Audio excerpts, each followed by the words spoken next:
महाकुंभ मौजूदा ब्रह्मांड का सबसे बड़ा और व्यापक, व्यवस्थित आध्यात्मिक, सांस्कृतिक, बहुराष्ट्रीय, बहुभाषीय, दैवीय जनसमागम है।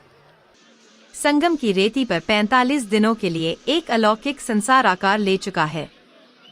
सनातन क्या है? उसकी आत्मा क्या है?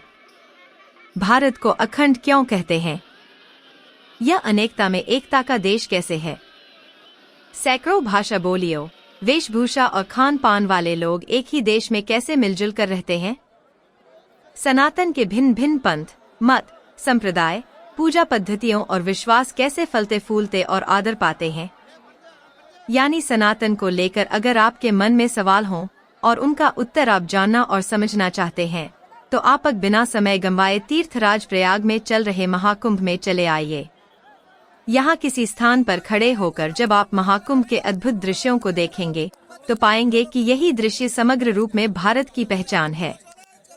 मां गंगा, यमुना और अदृश्य सरस्वती के त्रिवेणी तट पर तंबुओं की नगरी में सनातन के वैभव, शौर्य और संस्कार का रंग हर रोज चटक होता जा रहा है।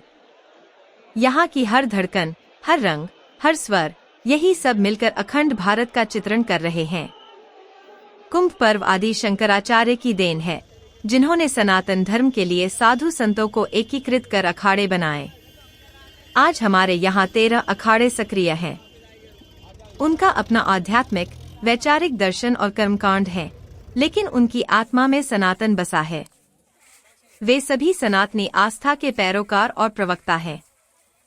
वे शैव, वैष्णव, उदासीन, महानिर्वाणी, निर्मल नामधारी अखाड़े हो सकते हैं, लेकिन उनकी जुबान से हर हर गंगे, हर हर महादेव, जय श्री राम के उद्घोष ही गूंजते हैं। नागा सन्यासियों के भस्म श्रृंगार को देखकर तो महादेव के शिवगण याद आने लगते हैं। महाकुंभ मौजूदा ब्रह्मांड का सबसे बड़ा और व्यापक, व्यवस्थित आध्यात्मिक, सांस्कृतिक, बहुराष्ट्रीय, बहुनस्लीय, बहुभाषीय, दैवीय जन समागम है। कुंभ आस्था है, विरासत, विश्वास, विकास और इतिहास है।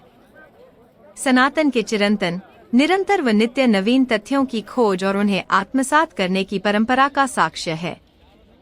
सनातन के सांस्कृतिक अभ्युदय का शंखनाद है। मानव सभ्यता की यात्रा है। सनातन की गाथा है। संस्कृति के रहस्यों का विवेचन है। शस्त्र और शास्त्र के संयोजन और संतुलन के कौशल की परीक्षा है। दान धर्म के महत्व का संदेश है। आत्मा के परमात्मा से मिलन का अनुभव है। सनातन संस्कृति में अनुशासन के महत्व का उद्घोष है। सत्य की सतत जिज्ञासा है। राशियों व नक्षत्रों का योग और संयोग के रहस्यों का उद्घाटन है।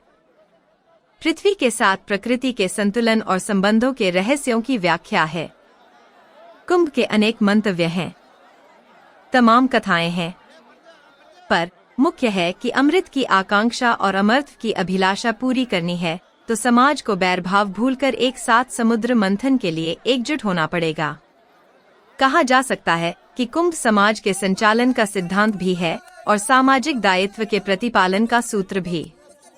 सनातनियों के अलावा संसार में अन्य कहीं कोई संस्कृति या सभ्यता क्या इतने विशाल अनुष्ठान की कल्पना कर पाई है? किसी देश में किसी भी समय क्या ऐसा हो पाया जहां कोई पर्व धार्मिक महत्व पर टिका हो, लेकिन उसके सरोकार धर्म से ज्यादा संस्कृति के विस्तार और उसके नवीनीकरण की विधा को मजबूत कर रहे हों? जहां स्नान का पुण्य सिर्फ भौतिक रूप से मोक्ष की कामना को ही पूरी न करता हो, बल्कि पुरुषार्थ चतुष्टय अर्थात मोक्ष के साथ अर्थ, धर्म और काम की अभिलाषा को भी पूरी करता हो। सामाजिक समरसता का कुंभ में अनेक अखाड़ों के साथ साथ भिन्न भिन्न मत, संप्रदायों के लोग हों या साकारवादी, निराकारवादी हों, शैव शाक्त हों या वैष्णव, सबका संगम कुंभ में होता है। यहाँ तक कि हर धर्म व वर्ग, जाति वर्ण के लोग साथ आकर पवित्र नदियों में डुबकी लगाते हैं और सामाजिक समरसता का संदेश देते हुए सामान्य मनुष्यत्व से देवत्व को स्पर्श कर लेते हैं। तो भेदभाव मिटाने की भूमि भी है कुंभ।